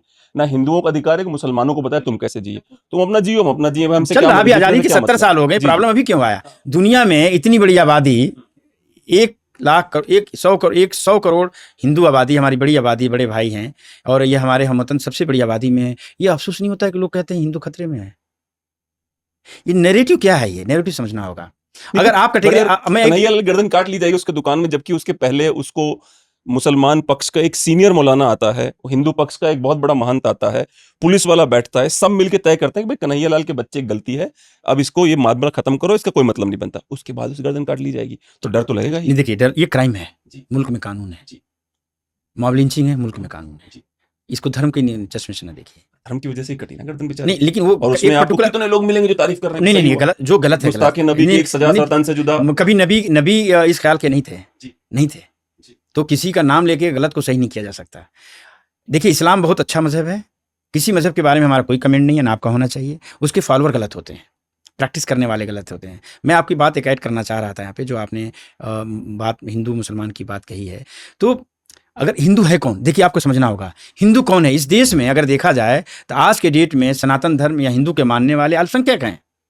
आदिवासी, लिंगायत, क्रिश्चियन, दलित, मुसलमान के बाद हिंदू आता है। इनकी तादाद कितनी है? बहुत कम है। आप अल्पसंख्यक हैं, आप एक पॉलिटिकल, एक ऐसे अम्ब्रेला की बात कर रहे हैं, आपका हताश है ये। आप हिंदू कौन है ये डिक्लेयर करिए। लिंगायत नहीं मानता आपको, सिख नहीं मानता आपको, क्रिश्चियन आपको नहीं मानता। संविधान कहता है, एग्जैक्टली, संविधान कहता है कि जो जो ये क्रिश्चियन मुसलमान या ये नहीं है वो हिंदू है। डिफिनेशन वो देखिए। एथियस्ट भी है। नहीं, ये संविधान नहीं कहता है। संविधान ये कहता है, जैसे ये नैरेटिव देखिए, व्याख्यान है, संविधान बहुत खूबसूरत है। व्याख्यान क्या है? नॉन मुस्लिम, यानी जो मुसलमान नहीं है वो नॉन मुस्लिम यानी हिंदू है। ये क्या डिफिनेशन है? अगर आप मैरिज एक्ट पढ़ेंगे हिंदू एक्ट का, उसमें दिखाया गया है कि वो हिंदू की व्याख्यान बताया है कि हिंदू कौन है, जो मुसलमान नहीं। तो आप ये बताइए कि इस देश में अभी तक ये नहीं तय किया गया कि हिंदू कौन है।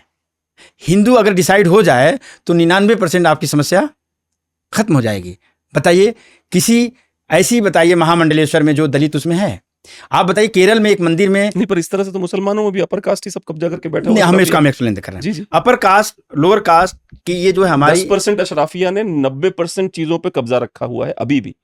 और जो 90% जो बेचारे जिनको अर्जाल और अजलफ कहा जाता है, देखिए उसमें एक लाइन में जाइए, मैं उसका ही कहना चाहता हूँ। उसका हम पहले हिंदुस्तानी हैं, फिर बाद में हिंदू हैं और मुसलमान हैं। इसमें बात आपने शुरू करी थी ये वाली, नहीं, आप तो समझ इसलिए लीजिए। मैंने कहा कि नहीं, इसको बता हिंदुस्तानी, दूं आपको। ये एक तारीख है। जो भी इंडस वैली के नीचे पास रहने वाले लोग, जो इंडस सिविलाइजेशन है उसके आसपास रहने वाले इंडस हैं, लेकिन इसकी ऐसी प्रोनाउंसिएशन जिससे आप उसको मालूम है, ये हिंद से हिंदू हो गए और ये अल्लामा इकबाल ने नाम दिया। तो हम पहले हिंदुस्तानी हैं। अमेरिका में अगर जाते हैं तो हम पहले हिंदुस्तानी होते हैं, बाद में हैदराबाद के हैं, बाद में दिल्ली के हैं, बाद में बनारस के हैं। लेकिन अगर ये समझें तो पहले हम हिंदुस्तानी हैं, बाद में किसी सेक्टर, रीजन और उससे ताल्लुक़ रखते हैं। तो यूनिट क्या है? वो नागरिक है।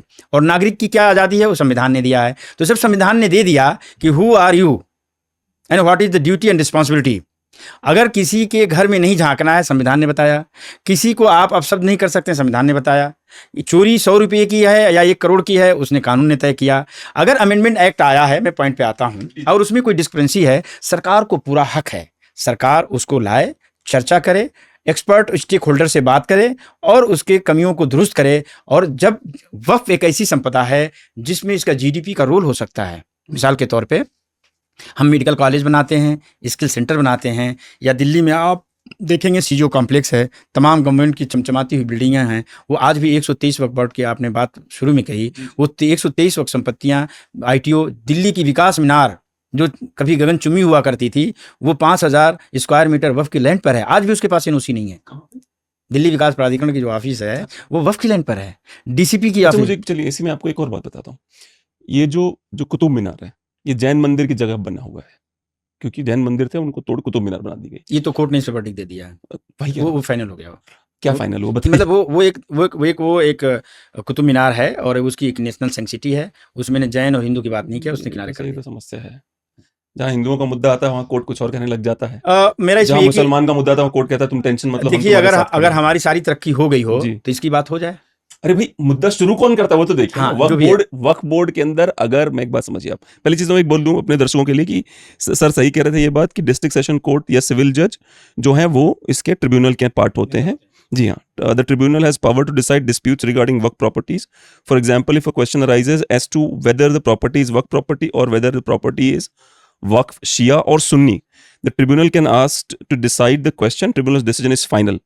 District session or civil judge, the other members of the state officer at the level of additional district magistrate, and a person who is knowledgeable in Muslim law and jurisprudence.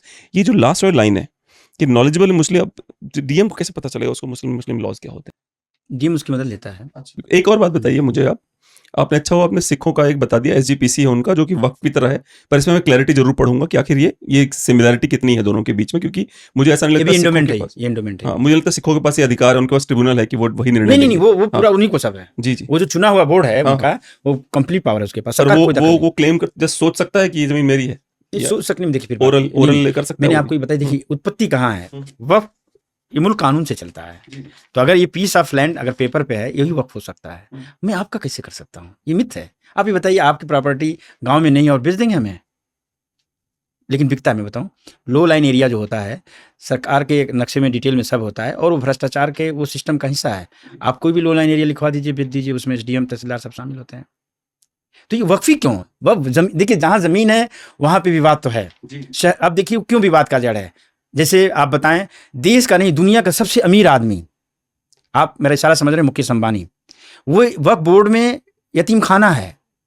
एक दंपत्ति ने अपनी जमीन, कीमती जमीन, वो वक्फ दान कर दिया यतीम खाना के, यानी वो लोग जिनके माँ बाप ना हो वो यहाँ पे रहें और खाना इसमें रहे, उनकी परवरिश के लिए था। वक्फ बोर्ड के भ्रष्टाचार का एक प्रकाष्ठा कर सकते हैं कि उसने मालाफाइड इंटेंशन से, जो व्यक्ति दुनिया का सबसे अमीरों में अमीर है, उसने उस चेष्टा की, सरकार की हम बात नहीं कर रहे हैं, और उसने उसको गलत तरीके और से वक्फ बोर्ड ने उसमें पूरी मदद करी उसकी। मदद की। तो वक्फ बोर्ड में कौन है? ये हमेशा उस दौर के सरकार के लोग होते हैं। और कौन होते हैं? पॉलिटिशियन होते हैं। इन पॉलिटिशियन का कोई धर्म और मजहब नहीं होता है इस वजह से। लेकिन उस व्यक्ति का भी क्या कहा जाए जिसको खुदा ने पूरी दुनिया के अमीर ज़ादों में लिस्ट दिया, उसको यतीम खाना ही मिला था, आज भी कोर्ट में पेंडिंग है। और ये बात, ये कहीं ना कहीं ये भी लोगों से सवाल सुनने को मिला है कि क्या सरकार की मंशा इस अमीरजादे को फायदा पहुंचाने के लिए तो नहीं है? इसमें कोई दो राय है क्या? तो अगर ऐसा है तो ये भ्रष्टाचार का एक सीढ़ी है। क्या बात कर रहे हो आपको खुद अच्छी तरह पता है कि जो आपका सवाल है उसी में आपका जवाब है। ठीक है, अच्छा मुझे एक बात, जो ये हमारा वो है बिल्डिंग है पार्लियामेंट की, ये भी वक्फ बोर्ड पे है नहीं है? कुछ लोग तो कह रहे हैं भी वक्फ बोर्ड की। पार्लियामेंट के आसपास जो वक्फ है, जैसे वहाँ पे मस्जिद है, मज़ार है, कब्रिस्तान है, उसकी भी एक बैकग्राउंड है जो 130 वक्फ प्रॉपर्टी। तकरीबन कई सौ गांव थे। जब दिल्ली में ब्रिटिश गवर्नमेंट ने अपना राजधानी का फैसला लिया, तो आप नाम सुनते हैं रायसीना हिल, रायसीना विलेज था, अली गांव, तमाम गांव थे। और ऑब्वियसली 700 साल से मुगल रहे हैं आसपास, मुगल रहे रूलर्स हैं तो मुसलमान बन जाएंगे जी। तो नहीं, दिल्ली आपको मालूम है कितनी बार बसी है? 8 बार बसी है। और जो 9वीं बार बसी है उसका नाम नई दिल्ली है। शाहजहानाबाद का नाम सुनते हैं जी। पहले शाहजहां ने उसको आबाद किया, फिर वो पूरा शहर शिफ्ट हुआ। तो तुगलकाबाद देखते हैं, ये भी एक बार दिल्ली बसी।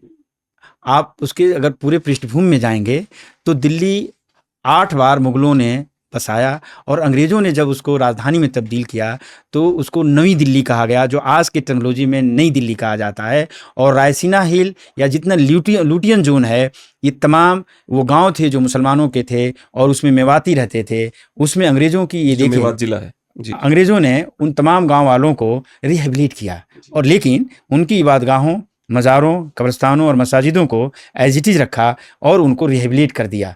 कुछ लोग आप देखे होंगे मेवात में हैं, कुछ मेवाती जयपुर में पाए जाते हैं, कुछ मेहरौली गांव में हैं, जो उनके बाप दादाओं का वो गांव था। आज जो उनकी जैसे तमाम मस्जिदें हैं, दरगाह हैं, वो सब वक्फ बोर्ड में हैं। जो 123 वक्फ प्रॉपर्टी का आपने जिक्र किया, वो जब डीडीए वजूद में आ रहा था, तो ये मौलाना जो हमारे थे, मौलाना जो देश के काफ़ी विवादित है। विवादित नहीं, उन्होंने उनका एक अहम भूमिका था शिक्षा। उन्होंने मौलाना ने हमें जब डीडीए को हैंडओवर किया तो उसको ग्रीन और डेवलपमेंट के नाम से किया कि तमाम ये वक्फ की ज़मीनें वक्फ बोर्ड को न दे के कहा कि ये इसको ग्रीन और इसको इकोसिस्टम डेवलप करेगी। और दिल्ली डेवलपमेंट अथॉरिटी जो है 1960 के बाद वजूद में आई। वक्फ पहले से था। दिल्ली गवर्नमेंट ने अपना काम नहीं किया। दिल्ली गवर्नमेंट ने अपने लैंड यूज़ को, अपने चीज़ों को बदलने के उसमें उसने तमाम चीज़ों को ख़राब किया। आज दिल्ली जो है मिस हो गया। आपके सवाल में एक और मैं ऐड करना चाहूँगा यहाँ पे कि 1991 प्लेसेस ऑफ वर्शिप का आपने शुरू में जिक्र किया। वो 1991 में एक पहले रिलीजियस कमेटी हुआ करती थी। तो 1991 फरवरी में रिलीजियस कमेटी फॉर्म हुई। उस रिलीजियस कमेटी में कोई रिलीजियस बॉडी, इंटरेस्टिंग है, पूरे हिंदुस्तान में एक ऐसा स्टेट है दिल्ली जिसमें एक रिलीजियस कमेटी फॉर्म हुई। रिलीजियस कमेटी में वक्फ बोर्ड मेंबर है, तमाम उसके NDMC, MCD, LNDO, DDA, तमाम उसके मेंबर हैं, अधिकारी डिफेंस के हैं उसमें, या उनका आप कह सकते हैं कि उसमें होम डिपार्टमेंट के हैं, अर्बन डिपार्टमेंट के हैं। लेकिन उसमें वक्फ बोर्ड एक मेंबर है, लेकिन न कोई उसमें मुसलमान, सिख, क्रिश्चियन और हिंदू, कोई रिलीजियस बॉडी उसमें नहीं है। उसका रोल सुनिए, बड़ा इंटरेस्टिंग है कि 1991 मार्च में तकरीबन ये अप्रैल में या मई में ये बाबरी मस्जिद का जो आपने जिक्र किया, तो सरकार 1991 में एक प्लेसेस ऑफ वर्शिप एक्ट लाया, जिसमें तमाम चीज़ों को एक बार फिर जोड़ने की कोशिश हुई कि ताकि इन मजहबी चीज़ों को लेके देश में फिर बिखराव न हो। आज भी अब कोई कानून बनता है तो वो ओवररूल कर जाता है। वो आज भी रिलीजियस कमेटी इतनी पावरफुल है कि वो मंदिर मस्जिद को तोड़ने में 1 मिनट जो है देर नहीं लगाती है। और कोर्ट पे जब उसके संज्ञान में लिया जाता है तो कोर्ट में सरकार की मंशा शामिल होती है और कोर्ट भी उस पर कोई फैसला नहीं लेता है। मैं इस बात को आगे बढ़ाते हुए ले चलूँ, कर्नाटका में चुनाव हुआ पिछले साल। वहाँ पे 2022 में एक बहुत मान्यता प्राप्त मंदिर थी, 250 वर्ष पुरानी, और उसका विवाद चल रहा था हाईकोर्ट में। हाईकोर्ट ने उसको इलीगल पाया और डिप्टी कलेक्टर को आदेश दिया कि इसको डिमोलिश कर दिया जाए। एक मान्यता प्राप्त 250 साल पुरानी मंदिर को डिमोलिश कर दिया जाता है। बीजेपी की गवर्नमेंट में बैकफुट पे आती है, जो 1991 की बात कहा आपने, बैकफुट पे आती है और 15 दिन के अंदर रिलीजियस प्रॉपर्टी प्रोटेक्शन एक्ट आता है, असेंबली में पास होता है। उसका प्रीएम्बल क्या है मालूम है? बहुत इंटरेस्टिंग है। ये गवर्नमेंट की कुछ बातें सराहनीय हैं, लेकिन अपनी बात कोई नहीं मानती है। वहाँ पे ये डिसाइड किया गया कि जो भी धर्म की प्रॉपर्टी है वो प्राइवेट लैंड पे हो, गवर्नमेंट लैंड पे हो, उसकी देख रेख और सुरक्षा सरकार की है। उसमें एक्सेप्शन है कि 2011 के बाद, 11 से पहले जो भी जैसी भी हैं उसकी जिम्मेदारी सरकार की है। और उसमें डिफाइन किया कि सरकार की लैंड क्या है। आप देखेंगे कि जो ये एक्ट बना है कानून, इसमें सरकारी लैंड की व्याख्या बदल दी गई। सुशील जी, उसमें क्या हुई कि जीएस या कोई ऐसी ज़मीन जो स्टेट गवर्नमेंट की हो, जो वक्त की ज़मीन पे अगर कोई स्टेट गवर्नमेंट की ऑफिस हो, नगर निगम, नगर पंचायत, ग्राम पंचायत, PSU या कोई भी हो, वो अगर वो दर्ज कर ली गई है या उस पर ऑफिस है और वो वक्फ की संपत्ति नहीं तय हो पाती है तो it's become the government land.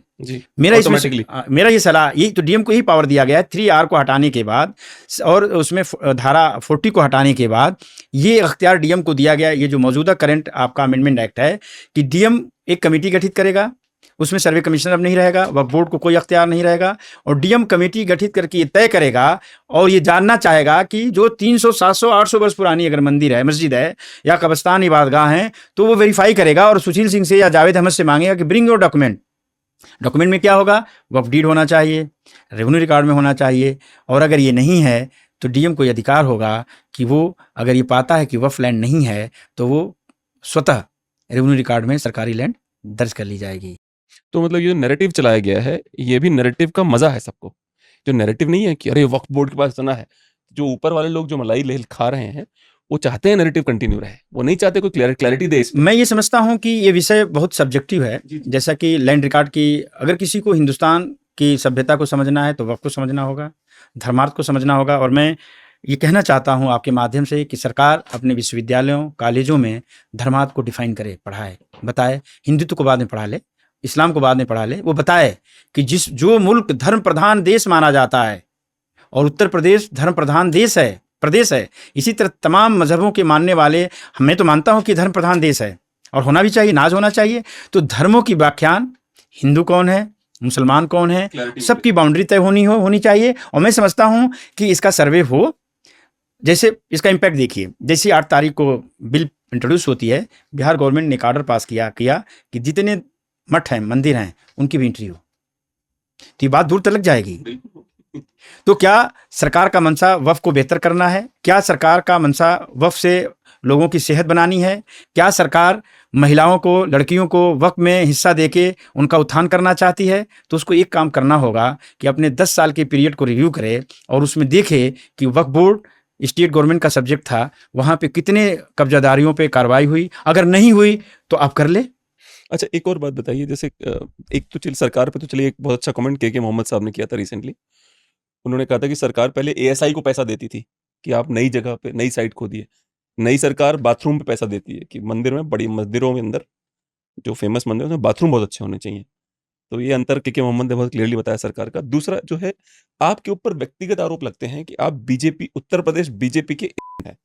कई लोगों को लगता है कि आप सरकार के बड़े करीब हैं बीजेपी वालों के, जबकि आपकी बातों से मुझे फील नहीं आया, पर आपके ऊपर इस तरह के आरोप लोग लगाते हैं कि बीजेपी के बहुत करीब हैं भाई साहब, इसलिए वक्फ को, ओवैसी को, इसको उसको कहते रहते हैं कुछ भी। इस पे मेरे ख्याल से, मैं आपके सवाल पे मुझे आपत्ति है। एजेंट किसे कहा जाता है और किसी का आदमी कैसे किया? आपको हर्ट करने के लिए I am not political, I am a reformer, I am working for the government, I work for the government and I am still working for the government. I am working for different. Muslim community की ही है by the way, ये हिंदुओं की तरफ से आरोप, मुसलमानों की तरफ से आरोप लग रहे हैं कि ये तो, अरे इनको तो उधर से पैसा मिल रहा है टाइप्स। ये बात कि अब जवाब मुझसे, तो मैं चाहूंगा, मैं अपना पक्ष रख सकता हूँ। देखिए, ये जो सरकारें होती हैं चुनी हुई, किसी की पार्टी की हो, जब वो सरकार बनती हैं तो सबकी होती हैं। बिल्कुल। मैं एक छोटा एग्जाम्पल देना चाहूँगा। इल्ज़ाम सही या गलत तो मैं तथ्यों पे होता है। मैं यहाँ सफाई सिर्फ ये देना चाहूँगा कि मैं पिछले कुछ सालों से उत्तर प्रदेश में वक्फ पे अतिक्रमण के अभियान चलाया अपने संसाधनों से। इस वजह से तो मैंने अभियान जब चलाया तो मैंने ये पाया कि जो सरकार है उसके पास एक एंटी माफिया कानून है, एक्ट है। जहाँ पे आप बैठे हैं, यहाँ से करीब सिकंदराबाद कस्बा है, तहसील भी है। फोरम की जो वर्किंग है, पूरे प्रदेश में 50 जिलों में इसकी वक्फ की कमेटियां हैं, 6 से 12 प्रदेशों में इसकी मौजूदगी है, और हर साल 100 से ज़्यादा कार्यशालाएं आयोजन करती है, जिसका मुख्य उद्देश्य ये होता है कि लोगों के वक्फ के बारे में, उसके कानून के बारे में, और एक शहरी और एक नागरिक के हैसियत से आप अपनी जिम्मेदारियों और दायित्वों को निभाने के लिए डॉक्यूमेंटेशन करिए। यानी आपकी इबादतगाह है तो दिए हुए कानून के प्रावधान में, प्रोविज़न में वक्फ की संपत्तियों का इंदराज होना चाहिए, रिकॉर्ड होना चाहिए। और हमने इस अभियान के तहत हमारी जो टकराव हुई उन लोगों से हुई जो लोग वक्फ की प्रॉपर्टियों पे एकाधिकार बना रखा है कई दशकों से। मुसलमान भी हैं उसमें, बहुत सिर्फ मुसलमान है, सिर्फ मुसलमान। अच्छा, उसमें अच्छा, इसीलिए वो बड़े ज़्यादा जल्दी जाते हैं कि भैया इसमें मेरा व्यक्तिगत नुकसान भी है। नहीं, वो देखिए, मैं एक देश का शिक्षित नागरिक हूँ, मैं एक बेदार नागरिक हूँ, और मैं अपनी जिम्मेदारियों और दायित्वों को समझता हूँ। मेरा ये काम है, या होना चाहिए हर एक शिक्षित नागरिक का, कि वो अपने दायित्वों का निर्वाह करे। अगर मुझे मौका मिला और मैं एक रिफॉर्म, एक वक्फ के संपत्तियों पे मैंने अभियान चलाया पूरे देश में, तो मेरा रिफॉर्म में मैं उत्तर प्रदेश के चैप्टर में मैं बात ऐड करना चाहूँगा कि मैं संपत्तियों का रजिस्ट्रेशन के लिए सरकार से अनुरोध किया, और सरकार ने मेरे अनुरोध, यानी फोरम के अनुरोध पे एक पैनल मिला मंत्री से और सेंट्रल वक्फ काउंसिल के सेक्रेटरी से, और वक्फ बोर्ड के चेयरमैन ने हमारी अनुरोध को स्वीकार किया, और एसीएस जो सर्वे कमिश्नर थी, अभी भी हैं, वो मैडम ने उसको अप्रूव किया, जिससे वक्फ बोर्ड पिछले 1 साल से पूरे हिंदुस्तान में पहला वक्फ बोर्ड है जो ऑनलाइन रजिस्ट्रेशन करता है। ऑनलाइन रजिस्ट्रेशन से जो करप्शन को मिनिमाइज किया गया। आम जनता बलिया से लेके गाजियाबाद से लेके बांदा, और उसको आने की ज़रूरत नहीं है, अपने घर से ही अपनी प्रॉपर्टियों को देख सकता है और रजिस्ट्रेशन कर सकता है वामसी पोर्टल पे। और वो उसको दान भी कर सकता है। रजिस्ट्रेशन मतलब वही। हाँ जी। तो ये अगर मैंने विंडो दिया तो जो बड़े वहाँ पे सिंडिकेट थे, जो माफिया थे, उनकी झोली में खजाने कम होने लगे।